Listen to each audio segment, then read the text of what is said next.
بسم اللہ الرحمن الرحیم اللہم صلی علی سیدنا محمد النبی الامی و آلہ و اصحابہ وبارک وسلم۔ السلام علیکم ورحمۃ اللہ وبرکاتہ۔ آج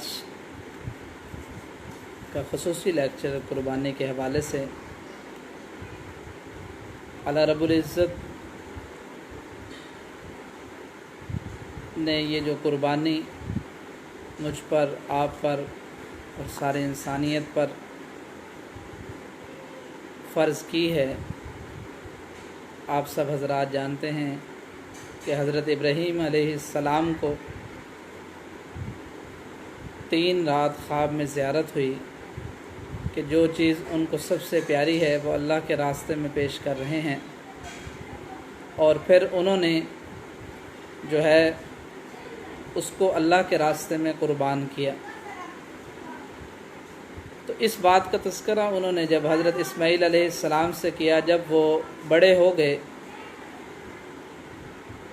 تو انہوں نے کہا کہ آپ مجھے صبر کرنے والا پائیں گے، جو اس کو پورا کیجیے۔ سامعین محترم، قربانی لفظ قرب سے نکلا ہے، اور قرب آپ جانتے ہیں کہ یہ لفظ قریب کرنے کے معنی میں استعمال ہوتا ہے، اور اس کو دوسرے معنی میں ہم اللہ کا قرب حاصل کرنا بھی کہہ سکتے ہیں۔ اللہ کا قرب حاصل کرنے کے لیے ہم قربانی کرتے ہیں۔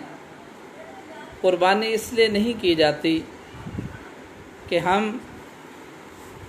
اس کو ذبح کریں، اس کا گوشت کھائیں، نہیں، بلکہ قربانی اللہ رب العزت نے فرمایا کہ یہ جو قربانی ہے یہ میرا حکم ہے، یہ میرے حکم کو پورا کرنے کے لیے قربانی کی جاتی ہے۔ اللہ کا قرآن کہتا ہے کہ جو ہم قربانی کرتے ہیں،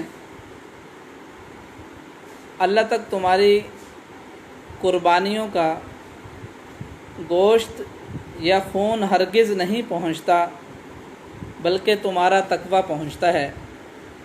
اللہ رب العزت نے سورۃ الحج میں بسم اللہ الرحمن الرحیم لن ینال اللہ لحومها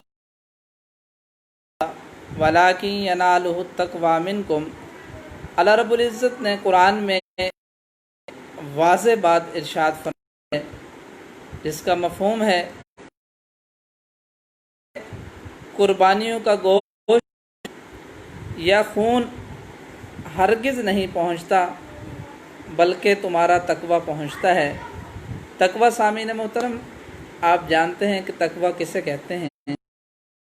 داری کو کہتے ہیں۔ اللہ کہتے ہیں کہ میرے جو بندے ہیں اس معاملے میں کیا کہتا ہے، اگر ان کے صرف گوشت کھانے کی نیت ہے تو وہ تو سارا سال کھاتے ہیں، اگر وہ اس نیت سے قربانی کر رہے ہیں تو گویا اللہ رب العزت کے نزدیک اس قربانی کا کوئی فائدہ نہیں۔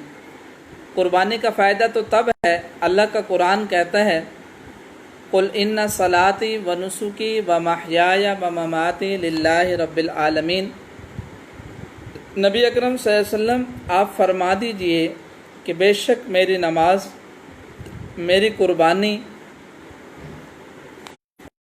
مماتی، میرا جینا اور میرا مرنا سب اللہ کے لیے ہے۔ تو سامعین محترم، اللہ رب العزت کے لیے جو قربانی ہم کر رہے ہیں یہ اللہ رب العزت کے لیے کی جاتی ہے، یہ ہم اپنے جذبات کی قربانی کر رہے ہیں، ہم اپنا اللہ کا دیا ہوا مال اللہ کے راستے میں خرچ کر رہے ہیں، کوئی کسی پر احسان نہیں کر رہے، بلکہ اللہ نے جو مجھے اور آپ کو عطا کیا ہے، جو ہم قربانی کر رہے ہیں، یہ قربانی اس لیے ہے اللہ کی رضا اور اللہ کا قرب حاصل کرنے کے لیے کی جا رہی ہے، کہ ہم خالصتاً اللہ کی رضا کو حاصل کریں، جب ہم اللہ کی رضا کو حاصل کریں گے انشاءاللہ پھر ہمیں اس قربانی کے نتائج حاصل ہوں گے۔ اللہ کا قرآن تیسری جگہ سورۃ کوثر ارشاد فرماتے ہیں، بسم اللہ الرحمن الرحیم، فصلی لربک وانحر، لہٰذا تم اپنے پروردگار کی خوشنودی کے لیے نماز پڑھو اور قربانی کرو۔ یہ اللہ رب العزت نے نبی اکرم صلی اللہ علیہ وسلم کو حکم دیا۔ یہ حکم کب دیا گیا؟ سورۃ کوثر کے تفسیر میں جا کر مطالعہ کیا تو اس میں اللہ رب العزت نے یہ اس وقت حکم کیا جب کفار نبی اکرم صلی اللہ علیہ وسلم کا مذاق اڑانے لگے کہ آپ کی جو ہے اولاد اور نسل آگے نہیں چلے گی۔ جب انہوں نے اس بات کا مذاق بنایا تو اللہ رب العزت نے قرآن میں ارشاد فرمایا، انا اعطیناک الکوثر، کہ بے شک ہم نے آپ کو حوض کوثر عطا کیا۔ فصلی لربک وانحر، آپ نے کیا کرنا ہے کہ اپنے پروردگار کی خوشنودی کے لیے نماز پڑھنی ہے اور قربانی کرنی ہے۔ سامعین محترم، اللہ رب العزت نے بھی قربانی کا حکم دیا کہ ہم قربانی کریں۔ اس سے حاصل کیا ہوگا سامعین محترم؟ تقوی حاصل ہوگا، تقوی پرہیزگاری ہمیں حاصل ہوگی۔ اور نبی اکرم صلی اللہ علیہ وسلم نے اس صورت میں کیا ارشاد فرمایا؟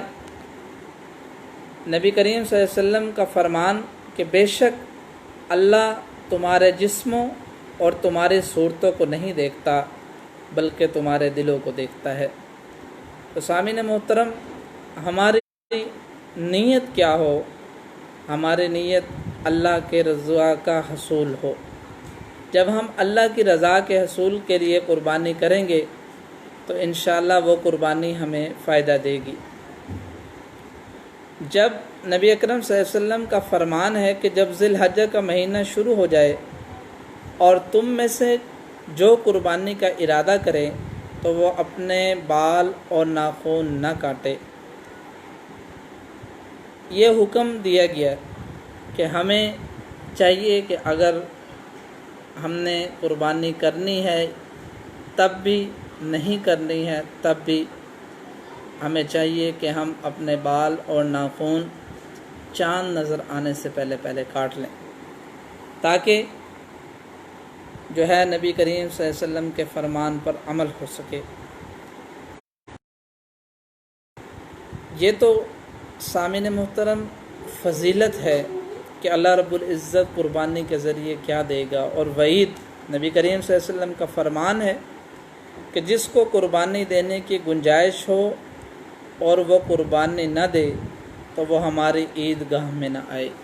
سامعین محترم، ہے نبی اکرم صلی اللہ علیہ وسلم کی طرف سے کہ اگر ہم قربانی کر سکتے ہیں لیکن اس کے باوجود پھر بھی ہم قربانی نہ کریں تو نبی اکرم صلی اللہ علیہ وسلم کا فرمان عالی شان ہے کہ پھر ہم عیدگاہ میں نہ جائیں، عید نہ ادا کریں، بلکہ کیا فرمایا گیا کہ عیدگاہ سے دور رہیں۔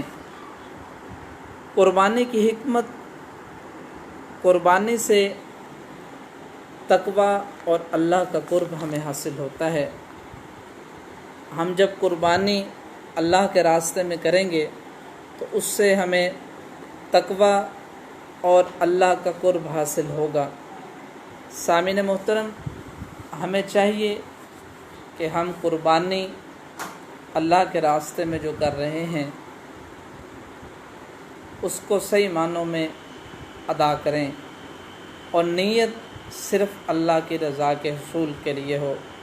اور سامعین محترم، جانور بے عیب ہو، ہم تلاش کر رہے ہیں کہ جانور بے عیب ہو، اس میں کوئی عیب نہ ہو، تو سامعین محترم وہی ہمیں چاہیے کہ ہم اپنی کمائی بھی حلال کے استعمال کریں، کہ ہماری کمائی میں کہیں نقص نہ ہو۔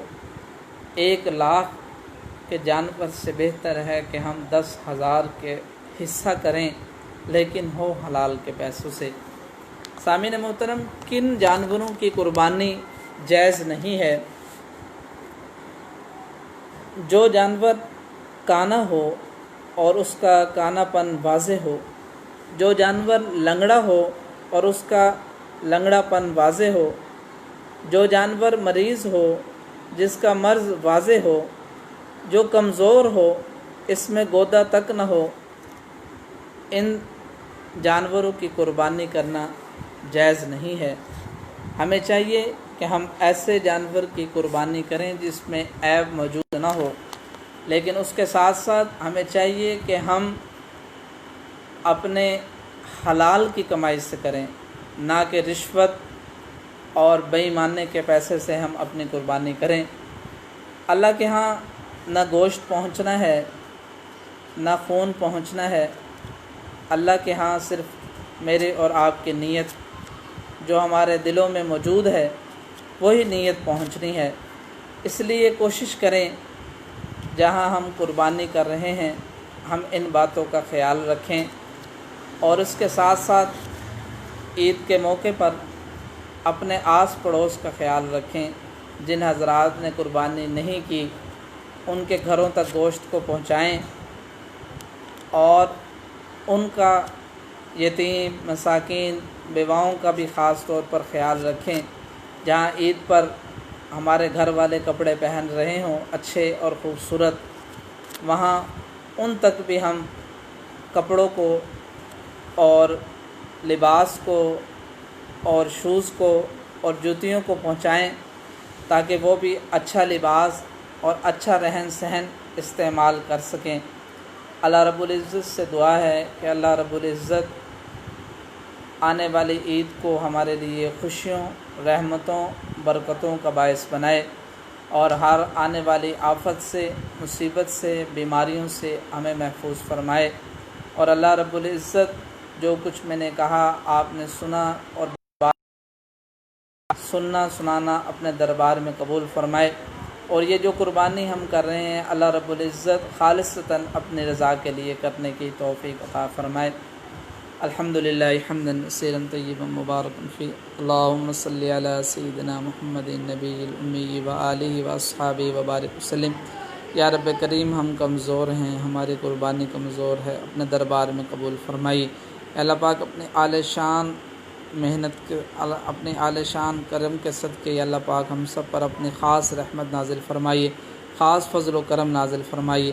جب تک زندہ رہیں اپنا نام لینے کی توفیق نصیب فرمائیے، جب دم آخر آئے اپنے اپنے وقت پر کامل ایمان پر موت نصیب فرمائیے۔ جو پریشان حال ہیں پریشانیاں دور فرمائیے، جو بیمار ہیں شفا نصیب فرمائیے، ہر پریشانی سے محفوظ فرمائیے، ہر آفت سے محفوظ فرمائیے، قضا سے، سیلاب سے، زلزلوں سے ہم سب کو محفوظ فرمائیے۔ جو بلائیں، جو نعمتیں نبی کریم صلی اللہ علیہ وسلم نے آپ سے مانگی پوری امت کو عطا فرمائیے۔ جن شرور، جن بیماریوں، جن فتنہ و فساد سے آپ صلی اللہ علیہ وسلم نے پناہ مانگی پوری امت کو پناہ نصیب فرمائیے۔ جن بھائیوں نے قربانی کا ارادہ کیا ہوا ہے اللہ پاک تمام کی قربانیوں کو اپنے دربار میں قبول فرمائیے۔ بار بار زندگی میں اپنے نام کے لیے قربانی، اپنی رضا کے لیے قربانی کرنے کی توفیق نصیب فرمائیے۔ جو بلائیں، جو نعمتیں نبی کریم صلی اللہ علیہ وسلم نے آپ سے مانگی ہم سمیت پوری امت کو عطا فرمائیے۔ جن شرور، جن بیماریوں، جن فتنہ و فساد سے آپ صلی اللہ علیہ وسلم نے پناہ مانگی پوری امت کو پناہ نصیب فرمائیے۔ یا اللہ پاک یہ جو پوری دنیا میں کرونا کی وبا پھیلی ہوئی ہے یا اللہ پاک اس سے تمام عالم اسلام کو محفوظ فرمائیے، اور جتنے بھی یا اللہ پاک ہمارے دوست احباب میں ملنے والے بیمار ہیں اللہ تمام کو شفا نصیب فرمائیے۔ جتنے پریشان ہیں تمام کی پریشانیاں دور فرمائیے۔ یا اللہ پاک اپنا خاص فضل و کرم نازل فرمائیے، خاص رحمت نازل فرمائیے۔ یا اللہ پاک اپنی رحمت کے صدقے ہم سب کی بخشش فرمائیے، ہماری مغفرت فرمائیے، ہمارے دوست احباب ملنے والے والدین کی مغفرت فرمائیے۔ جتنے بھی پوری امت میں مسلمان ہیں اللہ تمام کی بخشش و مغفرت فرمائیے۔ یا اللہ پاک جو حج کا ارادہ کیے ہوئے تھے لیکن جا نہ سکے اللہ بار بار ان کے لیے بھی ہمارے لیے بھی یہ سعادت نصیب فرمائیے، اور جو حج کر رہے ہیں اللہ پاک ان کے حج کو اپنے دربار میں قبول فرمائیے۔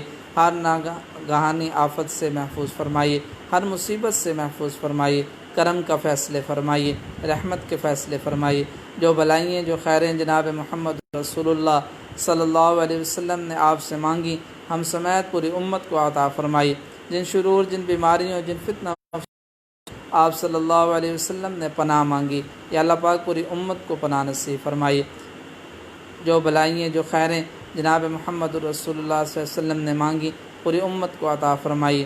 یا اللہ پاک جن دوست احباب نے دعاؤں کے لیے کہا، لکھا، توقع رکھتے ہیں، دعائیں کر رہے ہیں، اللہ تمام کو نیک دلی جائز مرادوں سے اپنے دربار میں یا اللہ پاک پوری فرمائیے۔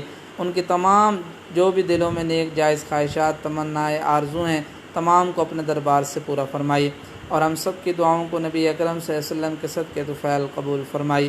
اللہم صلی علی سیدنا محمد النبی الامی و آلہ و اصحابہ و بارک وسلم برحمتک یا ارحم الراحمین۔